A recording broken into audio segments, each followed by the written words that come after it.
மக்களே, welcome to story drops. நான் உங்கள் யாஜீவ். Chiranjeevi the unsung hero part 7. Experience our own audio cinemas. உங்கள் கண்களை மூடுங்கள், இக்குரலுக்கு உங்கள் கற்பனையில் உயிர் கொடுங்கள். அத்தியாயம் 9. ப்ரொஃபஸர் வீட்டின் உள். எல்லாம் ஓகே ப்ரொஃபஸர். இந்த கதைகளுக்கும் நீங்கள் எழுதின புக்குக்கு சிரஞ்சீவி த அன்சங் ஹீரோன்னு வச்சதுக்கும் காரணம் என்ன? தலீர், அந்த பாதாளத்தில் இருக்கிற மர்மம் என்னன்னு கண்டுபிடிக்கணும்னு தான் அந்த ஆராய்ச்சிக்குள்ளேயே இறங்கினேன். அதுக்கப்புறம் தான் மெல்ல மெல்ல எல்லா விஷயங்களையும் சேகரிச்சேன். புராணங்கள், முக்கடவுள்கள்னு எல்லாத்த பத்தியும் தெரிஞ்சுக்கிட்டேன். எல்லா விஷயங்களும் எனக்குள்ள ஏதோ ஒரு தாக்கத்தை ஏற்படுத்துச்சு. ஆனா அந்த பாதாளத்துல மறைஞ்சிருக்கிற ரகசியம் மகதபுர ராஜ்யம்னு தெரியும் போதும், அந்த ராஜ்யத்தை கட்டி ஆண்டது சிரஞ்சீவி விக்ரமன்னு தெரியும் போதும், அவர் அந்த ராஜ்யத்தோட அரியணை ஏறினதும் 1000 பேர் கொண்ட படைய ஒத்த ஆளா நின்னு தோக்கடிச்சாருன்னு தெரியும் போதும் எனக்குள்ள மெய் சிலுத்திருச்சு. அதான் நாங்க எழுதின புக்குக்கு சிரஞ்சீவின்ற அவரோட பேரையே வச்சுட்டோம்.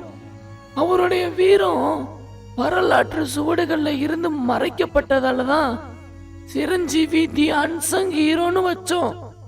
ஓ சரி ப்ரொஃபஸர், அந்த 1000 பேரை ஒத்தாலா நின்று கொண்ட அந்த மாவீரனுக்கும் அந்த ராஜ்யத்துக்கும் என்னதான் ஆச்சு? எப்படி அந்த ராஜ்யம் சபிக்கப்பட்டுச்சு? எப்படி அந்த ராஜ்யம் பாதாளத்துக்குள்ள புதைஞ்சிச்சு? அந்த ராஜ்யத்துக்கும் சிரஞ்சீவிக்கும் என்னாச்சுன்றது அந்த ராஜ்யத்துக்குள்ள போனா மட்டும்தான் தலிர் தெரிஞ்சுக்க முடியும். சரி ப்ரொஃபஸர், இப்ப எப்படிதான் அந்த ராஜ்யத்தை கண்டுபிடிச்சு உள்ள போறது? வரலாற்று சுவடுகள்ல இந்த ராஜ்யத்தை பத்தின தகவல் ரொம்ப குறைவு. இன்னும் சொல்ல போனா அப்படி ஒரு ராஜ்யம் இருந்தது கூட யாருக்குமே தெரியல. நாங்க ரொம்ப கஷ்டப்பட்டுதான் தகவல்களை சேகரிச்சோம். அந்த ராஜ்யத்தையும் அந்த அரசனையும் யாரும் மறந்துட கூடாதுன்னு தான் நாங்க சிரஞ்சீவின்ற புக்கையே எழுதணும். ஆனா அந்த புக்கு வெளியானதுக்கு அப்புறம் அதுல குறிப்பிடப்பட்டிருந்த ரத்தினக்கல்லை எடுக்க பல பேர் அந்த ராஜ்யத்தை தேடி போக ஆரம்பிச்சாங்க. ஆனா போன யாருமே திரும்பி வரல. அதனால கவர்மெண்ட் அந்த புக்கை தடை பண்ணாங்க. இருந்தாலும் நானும் உன் அப்பாவும் அந்த ராஜ்யத்தை தேடுறத நிறுத்தல. அப்பதான் அந்த ராஜ்யம் எங்க இருக்குன்ற எக்ஸாக்ட் லொகேஷனை கண்டுபிடிச்சோம். ப்ரொஃபஸர், அப்ப நீங்க அந்த ராஜ்யத்தோட எக்ஸாக்ட் லொகேஷனை கண்டுபிடிச்சிட்டீங்களா? எங்க இருக்கு அந்த லொகேஷன்? தமிழ்நாடு பெங்களூர் பார்டருக்கு நடுவுல இருக்கிற ஃபாரஸ்ட் ஏரியால நிலத்துக்கடியில புதஞ்சிருக்கிற யாழ் சிங் பகதூர் ஷா கோட்டைக்கு அடியில தான் இருக்கு.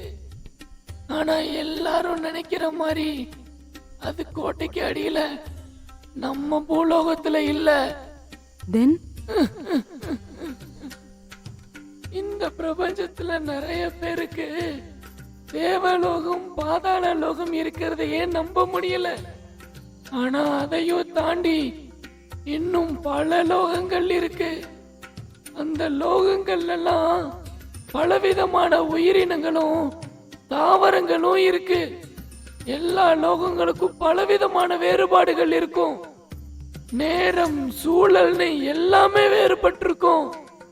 அப்படிப்பட்ட லோகத்துல ஒண்ணுதான் நம்ம பூமிக்கு அடிப்பகுதியில இருக்கிற சபமுக்தி லோகம்.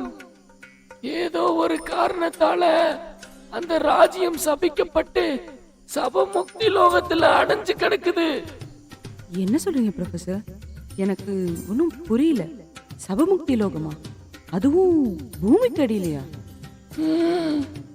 உனக்கு புரியுற மாதிரி சொல்லணும்னா ஸ்ட்ரேஞ்சர் திங்ஸ்ல வர்ற அப்சைட் டவுன் வேர்ல்டு மாதிரின்னு சொல்லலாம். ஓ, ஆனா அதெல்லாம் வெறும் கற்பனை கதைகள் தானே?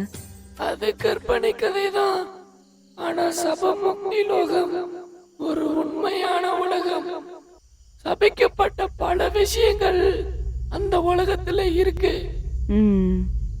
நம்மளால அந்த உலகத்துக்குள்ள போக முடியுமா ப்ரொஃபசர்? நிச்சயம் முடியும். எப்படி ப்ரொஃபசர்? போர்ட்டல். என்ன போர்ட்டலா? இந்த உலகத்தையும் அந்த உலகத்தையும் கனெக்ட் பண்ற ஒரு நுழைவாயில் இருக்கு. அந்த போர்ட்டல் வழியா மட்டும்தான் போக முடியும். ஆனா பிரச்சனை என்னன்னா, அந்த போர்ட்டலை திறக்கிறதுக்கான வழியை தான் இன்னும் கண்டுபிடிக்க முடியல. ஆனா பழங்காலத்திலேயே அந்த போர்ட்டல் பத்தின சில குறிப்புகள் பல சுவடுகள்ல குறிப்பிடப்பட்டிருக்கு. அது எல்லாமே இதோ இந்த பேப்பர்ஸ்ல இருக்கு. இதுல இருந்த எழுத்துக்களை நானும் உன் அப்பாவும் டீகோட் பண்ணிட்டோம். ஆனா அதோட அர்த்தங்களை தான் எங்களால புரிஞ்சுக்க முடியல. டீகோட் பண்ண டீடைல்ஸும் இந்த பேப்பர்ஸ்ல இருக்கு. அப்படி சொல்லி ப்ரொஃபசர் டேபிள் மேலே இருந்த அந்த பேப்பர்ஸ் புக்ஸ் எல்லாத்தையுமே எடுத்து தளிர்கிட்ட கொடுக்குறாரு. இதுக்கு மேல என்னால அந்த ராஜ்யத்தை கண்டுபிடிக்க முடியும்னு தோணல. அதனால இந்த பொறுப்பை உன்கிட்ட ஒப்படைக்கிறேன். நீ அந்த ராஜ்யத்தை கண்டுபிடிப்பன்னு நான் உன்னை நம்புறேன் தளிர். Thanks professor. அந்த புக்ஸ், பேப்பர்ஸ், ஓலைச்சுவடிகள் எல்லாத்தையும் தளிர் கையில வாங்கிக்கிறா. அப்புறம் தளிர், ஒரு நிமிஷம் இரு, வந்துடுறேன். ப்ரொஃபசர் மறுபடியும் மாடிக்கு போறாரு. அங்க மேலே இருக்கிற ஒரு கபோர்ட்ல இருந்து ஒரு அட்வென்ச்சர் கிட் பேக் எடுத்துட்டு கீழே வராரு.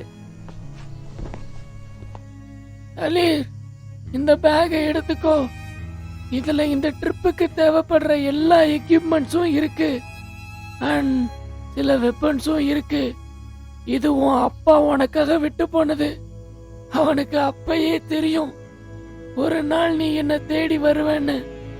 அதான் உனக்காக இத அவன் விட்டுட்டு போயிருந்தான். இதை கேட்டதும் தளிருடைய கண்ணு கலங்குது. அந்த கிட் பேக்கை கண் கலங்கினபடி வாங்குறா. Thanks professor. நீங்க கவலைப்படாதீங்க. அந்த ராஜ்யத்தை நான் கண்டுபிடிக்கிறேன். ஸ்வீட்டி. ராஜேஷ் கதவை திறந்து ப்ரொஃபசர் வீட்டுக்குள்ள நுழையிறான். நீ நீ எதுக்கு என் வீட்டுக்குள்ள வந்த? வெளியில போ. ஸ்வீட்டி, நீ ஓகே தானே? உனக்கு ஒன்றும் பிரச்சனை இல்லையே? ராஜேஷ், நீ எதுக்கு உள்ள வந்த? நீ வெளியே வெயிட் பண்ணு, நான் வர்றேன். இல்ல ஸ்வீட்டி, நீ வந்தாதான் நான் வெளியில போவேன். இந்த ஆளை பார்த்தாலே சைக்கோ மாதிரி இருக்கு. இனி ஒரு நிமிஷம் கூட இந்த ஆளோட உன்னை தனியா விட மாட்டேன். வா போலாம். என்ன யார பாத்துடா சைக்கோன்னு சொன்ன? இன்னைக்கு ஒண்ணு. ப்ரொஃபசர் கொலகன்ல பக்கத்துல இருந்த ஷாட் கன்னை எடுத்து லோட் பண்ண.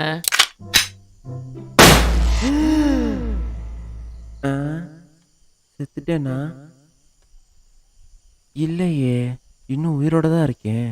வீட்டுக்கு வெளியில டம்முன்னு சத்தம் கேட்க, என்ன சத்தம் வெளியில? வாங்க வெளியில போய் பாப்போம். ப்ரொஃபசர், தளிர், ராஜேஷ் 3 பேரும் பதட்டத்தோட வீட்டுக்கு வெளியில போக, காரையும் கார்ல இருக்கிற பணத்தையும் எடுத்துட்டு அங்கிருந்து எஸ்கேப் ஆகலான்னு நினைச்ச பவன் கல்யாணுடைய கார் பஞ்சர் ஆகி நிக்குது. கிழிஞ்சுது. இதுல இது வேறயா? நேரமே சரியில்லையே. ராஜேஷ் வேகமா காரு கிட்ட ஓடி வந்து, பவன் ப்ரோ, என்னாச்சு? அட, அது ஒண்ணும் இல்லடா ராஜேஷ். நீ வீட்டுக்குள்ள போனதும் பாப்பாவை பட்டுன்னு தூக்கின்னு வந்துருவா. வந்ததும் சிட்டா பறந்துடலான்னு காரை யூட்டன் பண்ணி வச்சேன். பட்டு காரு பஞ்சர் ஆகி பிளான் சொதப்பிச்சு. என்னடா கண்ணா, ஃபீல் பண்றியா? ஆமா ப்ரோ. தோப்பறா ஒன்னும் இல்லடா. 10 நிமிஷம் பாப்பாக்கு நான் உட்காந்து பேசினு ஸ்டெப்னிய மாத்திடுறேன். பட்டாசா பந்தலாம். Okay okay bro. ஓகேடா. இதற்கு மேல் இனி வரும் அத்தியாயங்களில் தொடரும். இந்த வீடியோ உங்களுக்கு பிடிச்சிருந்தா லைக் பண்ணுங்க, கதை கேட்குற உங்க ஃப்ரெண்ட்ஸுக்கு ஷேர் பண்ணுங்க. அப்புறம் இன்னொரு முக்கியமான ஒரு விஷயம், உங்க கருத்துக்களை மறக்காம கீழே இருக்கிற கமெண்ட் பாக்ஸில் பிங்க் பண்ணுங்க. அப்பதான் நீங்க என்ன நினைக்கிறீங்கன்னு நாங்க புரிஞ்சுக்க முடியும். அதுக்கேற்ற மாதிரி எங்களுடைய ஸ்டோரிஸை இன்னும் பெட்டரா உங்ககிட்ட டெலிவர் பண்ண முடியும். நம்ம ஸ்டோரி டிராப்ஸ் யூடியூப் சேனலை மறக்காமல் சப்ஸ்கிரைப் பண்ணுங்கள். நன்றி.